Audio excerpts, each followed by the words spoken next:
Hello guys, welcome back on Civil Service Point YouTube channel. So guys, today's session is the news today.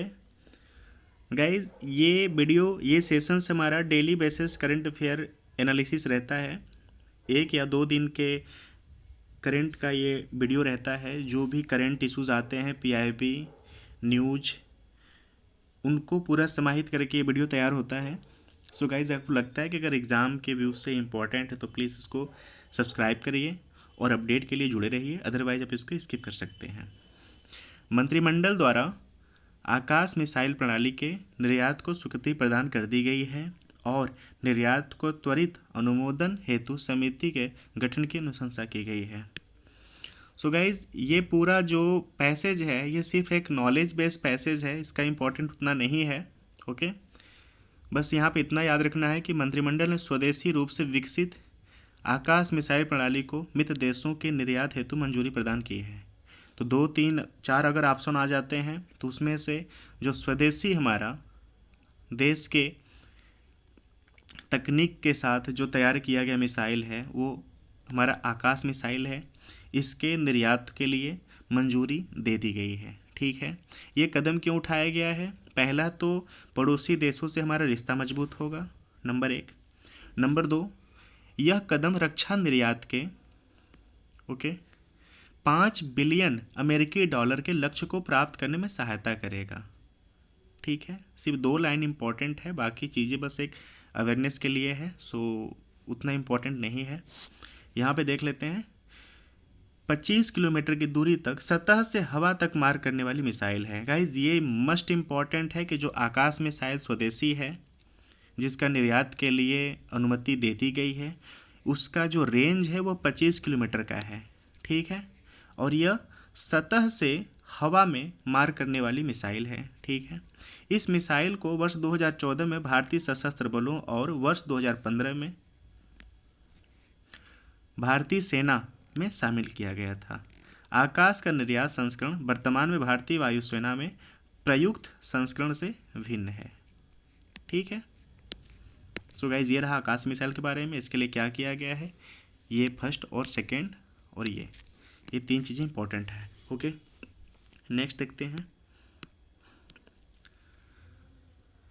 केंद्रीय सतर्कता आयोग CVC central vigilance commission द्वारा मंत्रालयों को प्रणालीगत सुधारों के लिए नागरिकों के सुझाव प्रेषित कर दिए गए हैं। गाइज, ये सीबीसी ने क्या कदम उठाए इसको हम देख लेते हैं, फिर हम सीबीसी को देख लेंगे, क्योंकि सीबीसी एग्जाम के व्यू से काफ़ी इंपॉर्टेंट टॉपिक हो जाता है। तो इसको पहले देख लेते हैं, फिर सीबीसी को देखते हैं। सीबीसी द्वारा की गई यह कार्रवाई पूर्णतया नवीन प्रयोग है। इसे विभिन्न मंत्रालयों और विभागों में एक प्रणालीगत सुधार को लागू करने बढ़ावा देने के उद्देश्य से प्रारंभ किया गया है। सीबीसी ने दंडात्मक सतर्कता दृष्टिकोण की बजाय अपने निवारक सतर्कता दृष्टिकोण के भाग में रूप में सुझाव मांग की थी। सुझाव में शामिल प्रशासनिक और व्यवहार संबंधी परिवर्तन, जैसे सरकारी अधिकारियों द्वारा फोन कॉल का जवाब नहीं दिया जाना। ओके, प्रत्येक विभाग द्वारा तृतीय पक्ष के माध्यम से जांच परीक्षण सुनिश्चित करवाना। ठीक है, किसी सरकारी कर्मचारी के वेतन को किसी भी तरह से उनके प्रदर्शन से जोड़ना। ठीक है, बैंकों में अनियमितताओं की जांच करने के लिए कर्मचारियों को बैंक के ही भिन्न भिन्न कार्यों में संलग्न करना, जॉब रोटेशंस। ठीक है, सो गाइज, ये कुछ पहल है।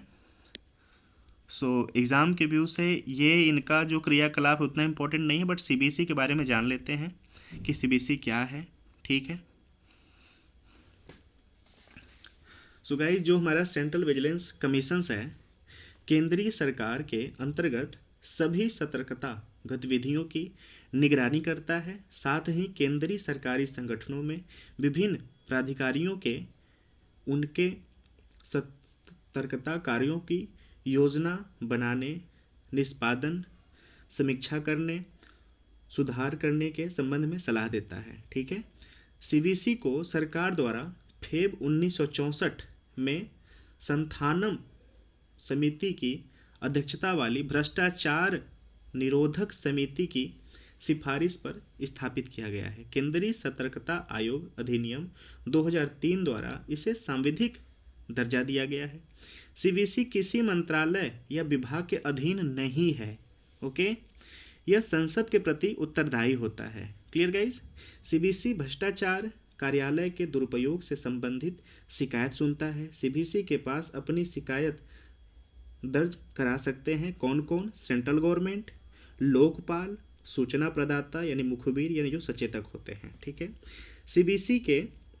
सीबीसी जो अपना काम करता है वो सीबीआई के माध्यम से, ठीक है, और बीओसी के माध्यम से अपना कार्य करता है। ठीक है, सतर्कता अधिनियम के माध्यम से मामलों का अन्वेषण और जांच करता है। क्लियर? इसमें गाइज एक अध्यक्ष और 2 सतर्कता आयुक्त होते हैं जो कि सदस्य के रूप में होते हैं। क्लियर? यहाँ पे इंपॉर्टेंट है कि जो सीबीसी के 3 लोग होते हैं, एक अध्यक्ष और 2 सतर्कता आयुक्त, उनका जो कार्यकाल होता है वो 65 वर्ष होता है। ठीक है, 65 वर्ष या 4 वर्ष। ठीक है, इसमें से जो भी पूरा हो जाए। क्लियर? राष्ट्रपति एक समिति के 3 सदस्यीय समिति के अनुशंसा पर सीबीसी का चयन करता है, नियुक्ति करता है। ठीक है, और उसमें कौन कौन होते हैं? सो गाइस यहाँ पर दिया हुआ है कि प्रधानमंत्री की अध्यक्षता में केंद्रीय गृह मंत्री, लोकसभा के विपक्ष के नेता, ये 3 सदस्यीय समिति के अनुशंसा पर राष्ट्रपति सीबीसी के जो 3 सदस्य हैं इनका चयन करता है। सो गाइस सीबीसी के बारे में आई होप मैंने सफिशिएंट बताया है। यहाँ पे काफ़ी शॉर्ट में दिया था तो मुझे लगा कुछ इस पर विस्तार से ढंग से बताना चाहिए। सो 2003 के में सांविधिक दर्जा दिया गया था, ये मस्ट इम्पॉर्टेंट है। और जो संथानम समिति है, ठीक है, संथानम समिति के अनुशंसा पर सीबीसी का गठन किया गया है, नंबर 2 हो गया। और 1964 में समिति का, ठीक है, ये तो हो गया। क्लियर? सो गाइस सीबीसी के बारे में बता दिया। इनका जो ये नया प्रावधान है कुछ इंपॉर्टेंट उतना नहीं लगता, बट सीबीसी का काफ़ी इंपॉर्टेंट टॉपिक है। तो आई होप कि इतना कंप्लीट हुआ। नेक्स्ट टॉपिक देखते हैं गाइस। मंत्रिमंडल ने देश में एथेनॉल आसवन क्षमता, ठीक है, को बढ़ाने हेतु संशोधित योजना को स्वीकृति प्रदान की है। ठीक है, ये जो डिस्टिलेशंस कैपेसिटी है ये क्या होता है इसको देख लेते हैं। ओके, मंत्रिमंडल ने प्रथम पीढ़ी फर्स्ट जनरेशन किस एथेनॉल उत्पादन क्षमता बढ़ाने के लिए कच्चे माल के रूप में गन्ने का उपयोग करने वाली आसवनियों, ठीक है, के अतिरिक्त अन्य फसलों का उपयोग करने वाली आसवनियों के लिए भी ब्याज अनुदान को विस्तारित कर लिया है। ठीक है, सॉरी कर दिया है। ज्ञातव्य है कि चावल, मक्का, sorghum, गेहूं, जौ, चुकंदर जैसी फसलों भी एथेनॉल उत्पादन में प्रयुक्त होते हैं। ठीक है, अब तक केवल गन्ने से एथेनॉल बनाने वाली आसवनियों के लिए ही बाजार दर से कम ब्याज पर ऋण सुविधाएं यानी सॉफ्ट लोन स्कीम सुलभ ऋण योजना उपलब्ध थी। सरकार भी मक्का और भारतीय खाद्य निगम एफसीआई के पास उपलब्ध चावल से एथेनॉल को उपलब्ध करने के लिए आसवनियों को प्रोत्साहित कर रही है। सरकार ने मक्का और चावल से निर्मित एथेनॉल की लाभकारी मूल्य को भी निर्धारित करने का प्रयास किया है। संबंधित तथ्य गाइस, यहाँ पर ये जो बार बार आसवनिया वर्ड यूज है ना, मतलब ये भट्ठी होता है जहाँ पर इनको परिष्कृत किया जाता है, इनका परिवर्तन कराया जाता है। भट्ठी होता है जैसे अब आम भाषा में जहाँ पे जो शराब का उत्पादन होता है, जहाँ पे शराब बनाई जाती है जिस भट्ठी पे, उसके लिए भी ये वर्ड यूज होता है।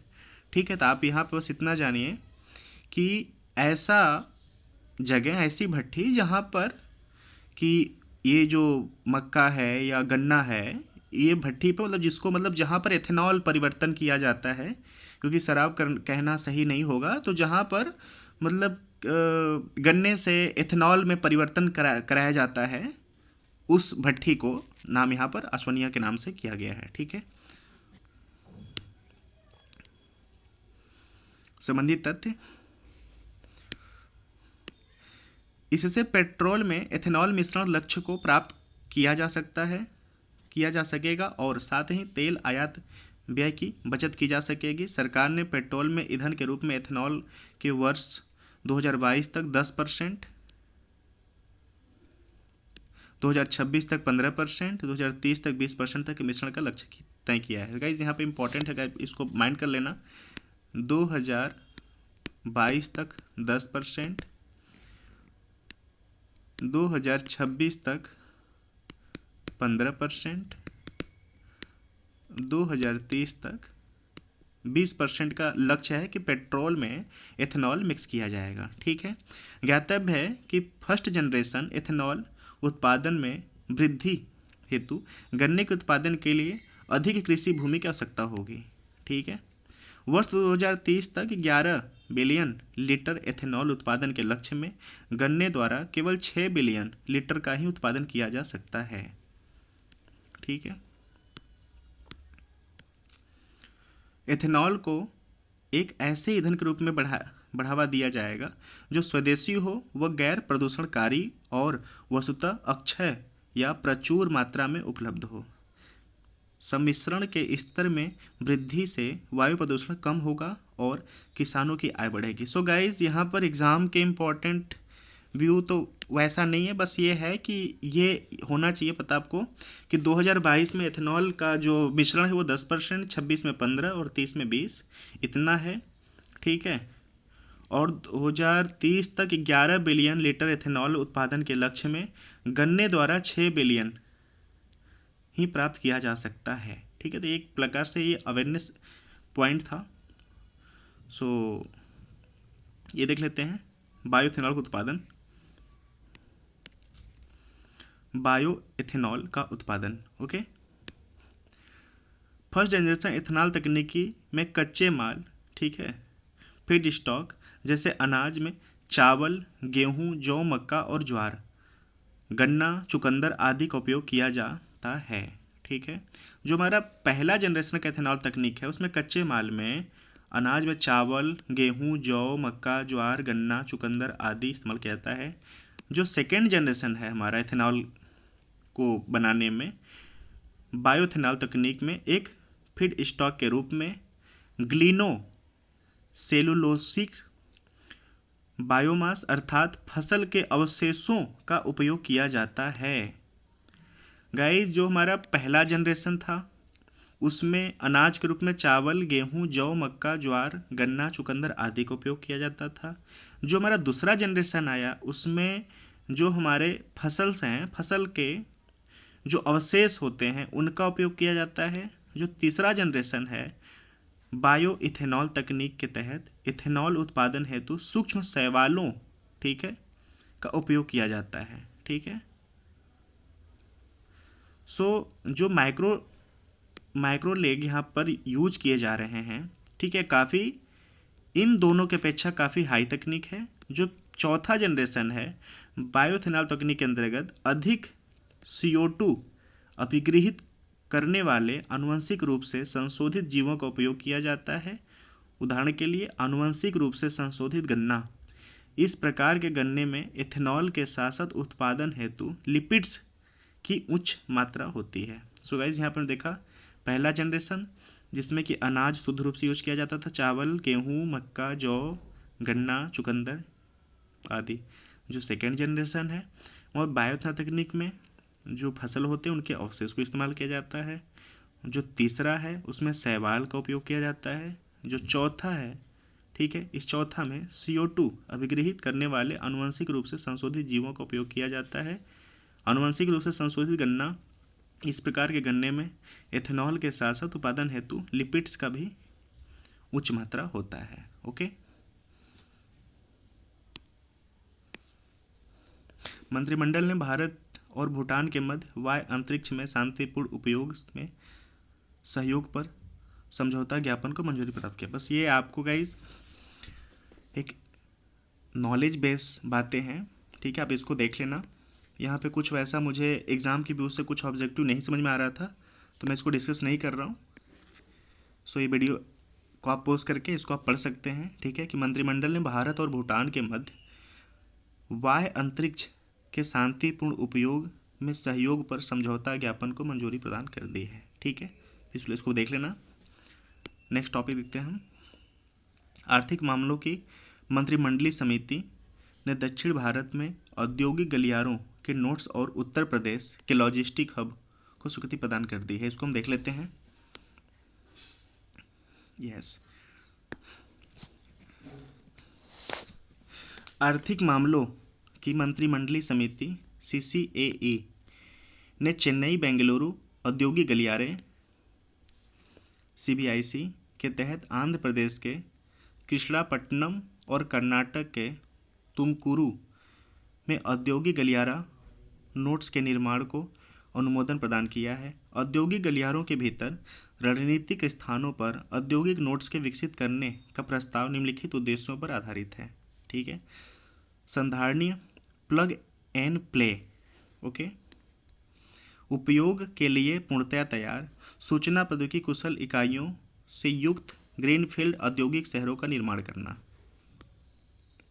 ठीक है, विनिर्माण में निवेश को आकर्षित करने के लिए तत्काल विकसित भूखंडों का आवंटन करना। ठीक है, विनिर्माण में निवेश को आकर्षित करने के लिए क्लियर ये ग्रीनफील्ड औद्योगिक शहर विश्वसनीय विद्युत और गुणवत्तापूर्ण सामाजिक अवसंरचना के साथ बंदरगाहों एवं लॉजिस्टिक हब्स से तथा वहां तक माल ढुलाई के लिए विश्व स्तरीय बुनियादी ढांचों सड़क व रेल संपर्क के साथ पूर्णतया आत्मनिर्भर होंगे। ठीक है, चेन्नई बेंगलुरु औद्योगिक गलियारा CBIC वस्तुतः प्रत्येक CBIC राज्यों तमिलनाडु, कर्नाटक, आंध्र प्रदेश की क्षमता और प्रतिस्पर्धा से लाभान्वित होते हुए बुनियादी ढांचे में मौजूद अवरोध का निवारण करने में सहायता करेगा। ठीक है, इसके अतिरिक्त ग्रेटर नोएडा जो कि ये यूपी में है, ठीक है, में मल्टी मॉडल लॉजिस्टिक MMLH और multi modal transport hub MMTH को भारत के लिए वैश्विक मूल्य श्रृंखला में एक महत्वपूर्ण अभिकर्ता के रूप में स्थापित करने की दृष्टि से अनुमोदित किया गया है। लॉजिस्टिक हब परियोजना समर्पित माल गलियारों से के लिए माल के कुशल भंडारण परिवहन की सुविधा प्रदान करेगी। साथ ही यह परियोजना मालवाहक कंपनियों और ग्राहकों को एकल बिंदु वन स्टॉप गंतव्य प्राप्त करेगी। मल्टी मॉडल ट्रांसपोर्ट हब परियोजना यात्रियों के लिए निर्बाध तरीके से रेल, सड़क और मास रैपिड ट्रांजिट सिस्टम तक सुगम पहुंच के प्रावधान के साथ एक परिवहन केंद्र के रूप में कार्य करेगी। सो गाइज, एक बहुत अच्छा आर्टिकल है, आप इसको पॉज करके थोड़ा सा देख सकते हैं। ठीक है, कि क्या है कैसा है। सो होलिस्टिक मैंने यहाँ पे बताने का कोशिश किया है। नेक्स्ट टॉपिक देखते हैं। एस्टोनिया, पराग्वे और डोमिनिकन गणराज्य में 3 भारतीय मिशन का प्रारंभ। केंद्रीय मंत्रिमंडल ने इन देशों में भारतीय मिशनों को प्रारंभ करने की अनुमति प्रदान कर दी है। इन देशों में 3 भारतीय मिशन प्रारंभ किए जाने से भारत का राजनीतिक दायरा बढ़ाने, राजनीतिक संबंधों को गहरा करने, द्विपक्षीय व्यापार, निवेश और आर्थिक संबंधों के विकास को समक्ष करने, लोगों के बीच परस्पर मजबूत संपर्क स्थापित करने, बहुपक्षीय मंचों में राजनीतिक पहुंच को बढ़ावा देने तथा भारत की विदेश नीति के उद्देश्यों के लिए समर्थन जुटाने में सहायता प्रदान होगी। इन देशों में भारतीय मिशन वहां के भारतीय समुदाय और उनके हितों की रक्षा करने में बेहतर तरीके से सहायता कर पाएंगे। ठीक है, पारादीप बंदरगाह। केंद्रीय मंत्रिमंडल ने पारादीप बंदरगाह में बड़े आकार के पोतों के आवागमन को सुविधाजनक बनाने के लिए पश्चिमी गोदी डाक के विकास सहित बंदरगाह की आंतरिक सुविधाओं को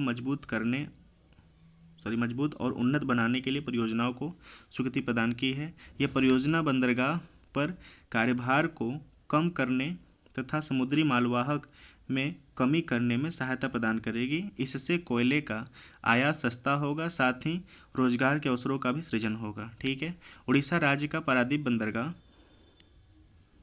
भारत के प्रमुख बंदरगाहों में से एक है। ठीक है, ये उड़ीसा में है गाइस।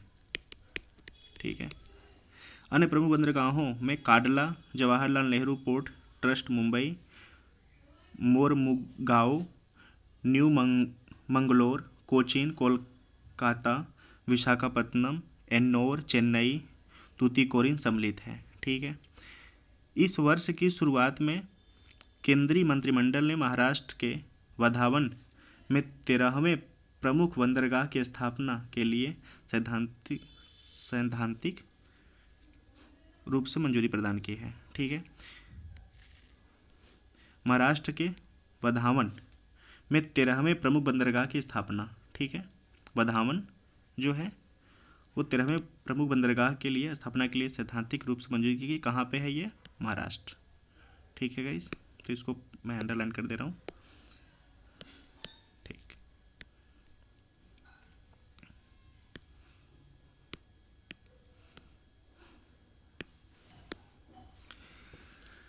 कालाजार या विशेरल लिस्मैनियासिस स्वास्थ्य और परिवार कल्याण मंत्री ने उत्तर प्रदेश, बिहार, झारखंड और पश्चिम बंगाल में कालाजार की स्थिति की समीक्षा की है। भारत ने इन राज्यों को रोग स्थानिक है। कालाजार वस्तुतः एक उष्णकटिबंधीय रोग है। ठीक है। उष्णकटिबंधीय रोग है। ठीक है। इस रोग के प्रमुख लक्षणों में नियमित बुखार, वजन कम होना, रक्त की कमी यानी एनीमिया, प्लीहा एवं यकृत में सूजन। ठीक है, ये पहचान है। यह रोग एक प्रोटोजोआ लिस्मैनिया परजीवी के कारण होता है।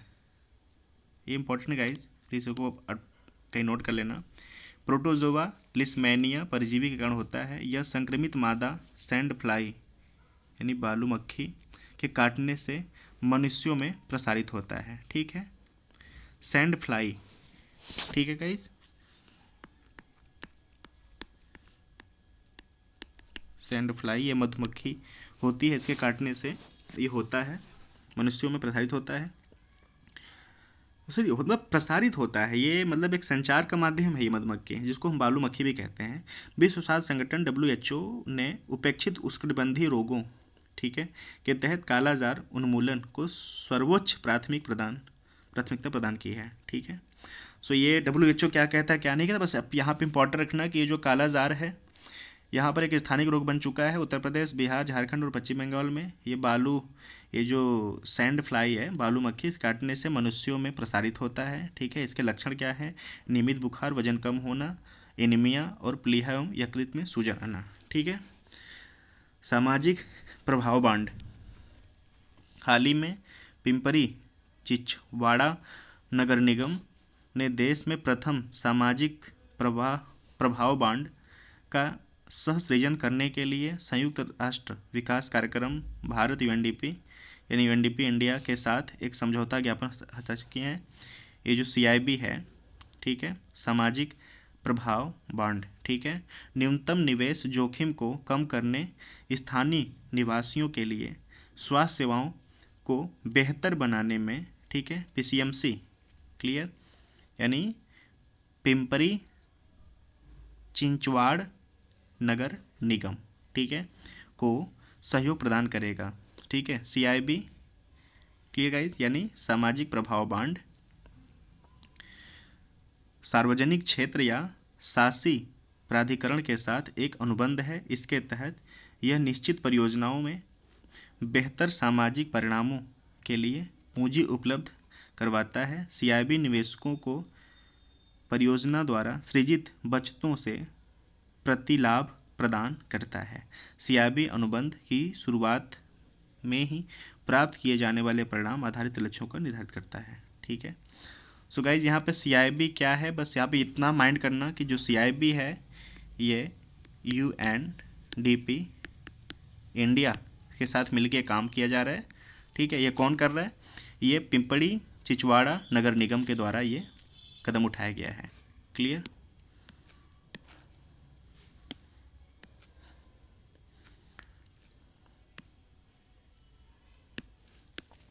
जियो इंजीनियरिंग भू अभियांत्रिकी। ठीक है। जियो इंजीनियरिंग वस्तुतः जलवायु परिवर्तन के प्रभावों को परिवर्तित करने के लिए पृथ्वी की प्राकृतिक प्रणालियों में बृहद पैमाने पर जानबूझकर किए गए हस्तक्षेप को संदर्भित करता है। इसके अंतर्गत ग्रह को शीतल करने या ग्रही तापमान को कम करने के लिए वैश्विक जलवायु में भौतिक रूप से या बाह्य परिवर्तन करने की तकनीक शामिल है। यह तकनीक मुख्य रूप से 3 श्रेणियों में विभाजित है। ठीक है, सौर विकिरण प्रबंधन, कार्बन डाइऑक्साइड न्यूनीकरण और मौसम रूपांतरण। ठीक है, जियो इंजीनियरिंग के कुछ उदाहरण: कार्बन अभिग्रहण और भंडारण, ओशंस फर्टिलाइजेशंस अथवा अधिक कार्बन अवशोषण के लिए पादप प्लवकों में की वृद्धि को प्रोत्साहित करने हेतु लौह अथवा यूरिया अंतःक्षेपण करना, मेघों की परावर्तन क्षमता में बढ़ोतरी करने के लिए क्लाउड ब्राइटनिंग या लवड़ी जल का छिड़काव करना। ठीक है, पोंग बांध झील क्या है देख लेते हैं। हाल ही के दिनों में पोंग बांध झील के तट पर 750 से अधिक प्रवासी पक्षी रहस्यमय परिस्थितियों में मृत पाए गए। ठीक है, पोंग बांध झील का निर्माण हिमाचल प्रदेश के कांगड़ा जिले के शिवालिक पहाड़ियों की आर्द्रभूमि के ब्यास नदी पर किया गया है। इस झील को महाराणा प्रताप सागर के नाम से भी जाना जाता है। यह विभिन्न प्रवासी पक्षियों के ट्रांस हिमालय उड़ान मार्ग में अवस्थित है। इस झील को वर्ष 1983 में एक वन्य जीव अभयारण्य घोषित किया गया था और वर्तमान में यह झील एक रामसर स्थल में स्थित है। ठीक है, तो ये गाइस जो पोंग बांध झील है ना, ठीक है, इसको महाराणा प्रताप सागर के नाम से भी जाना जाता है। क्लियर, ये हिमाचल प्रदेश के कांगड़ा जिले में स्थित है। ठीक है ना, तो ये हिमाचल प्रदेश के कांगड़ा जिले में स्थित है। ठीक है, इसे महाराणा प्रताप सागर के नाम से भी जाना जाता है। ये रामसर स्थल भी है, ठीक है, के रूप में घोषित है।